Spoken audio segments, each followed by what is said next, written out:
Magsasagawa ng 5 araw na hunger strike ang ilang estudyante ng Eulogio Amang Rodriguez Institute of Science and Technology o IRIS. Ito raw ay bilang pagkondena sa pagtanggal ng ilang estudyanteng tumututol sa dagdag matrikulang ipinatupad ng eskwelahan. Wala pang pahayag ang eskwelahan sa isyong ito. May nusugo si Jay Sabale. Jay. Kara, nagsasagawa ngayon ng kilos protesta ang ilang estudyante, magulang at taga-suporta ng pagkilos sa harap nga ng Eulogio Amang Rodriguez Institute of Science and Technology dito sa may Santa Mesa, Manila. Bitbit ng mga placard, bandera at banner, pinagsisigawan ng mga nagpoprotesta ang umunoy hindi makatarungang pagtanggal sa 35 na estudyante ng eskwelahan dahil daw sa paglaban ng mga ito sa dagdag singilin sa Matricula and Development Fund. 2012 daw kasi nang pinanukala ang dagdag na 1,000 pisong singil na development fund na para raw sa ginagawang building.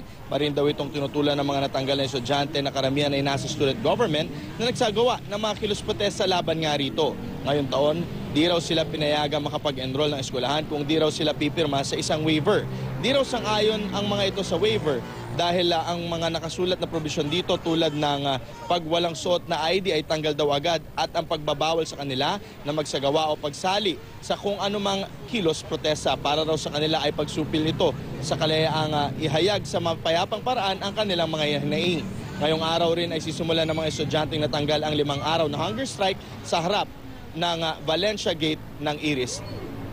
Pinaglaban po nila yung illegal na bayarin which is development fee nga po. Ito po ay nagkakalagang 1,000 at di po siya dumaan dun sa proper protocol, dun sa board po nung highest policy making body ng school namin. Bali yun po yung pinaglaban nila. Unang-una sa management, siyempre gusto namin iparating na i-abolish o tanggalin yung waiver, papasukin yung mga leader estudyante, mga namumuno, at siyempre kay Aquino na dagdagan yung budget sa edukasyon para matigil na yun sa development fee, hindi na sila ulit maningil. Kara, ngayong umaga ay nakatakda rin silang magsunog ng effigy ng mismong waiver para pakita nga nila ang kanilang pagtutol.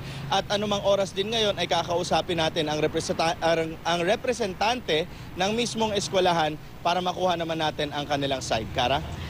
Okay, Jay. Ano yung talagang dahilan kung bakit natanggal itong mga estudyante ito, 35? Lahat sila ay dahil tumutol ba dito sa nga taas matrikula na ito, Jay? Tama yan, Kara, no? Dahil karamihan nga dun sa 35 na natanggal na estudyante ay kasapi dun sa student government at katulad nung sinabi nung isa kanina, hindi raw dumaan sa tamang proseso, kumbaga hindi na-aprobahan ito sa mga tamang grupo para na lang lamang paisatupad o hindi itupad yung sinasabing dagdag na 1,000 development fund. Kara? Bakit? Meron bang policy dyan sa IRIS na bawal magprotesta ang isang estudyante? Yan ang nililinaw din natin, no? Dahil according dun sa mga nakausap natin dito na kasali dun sa kilos protesta, no?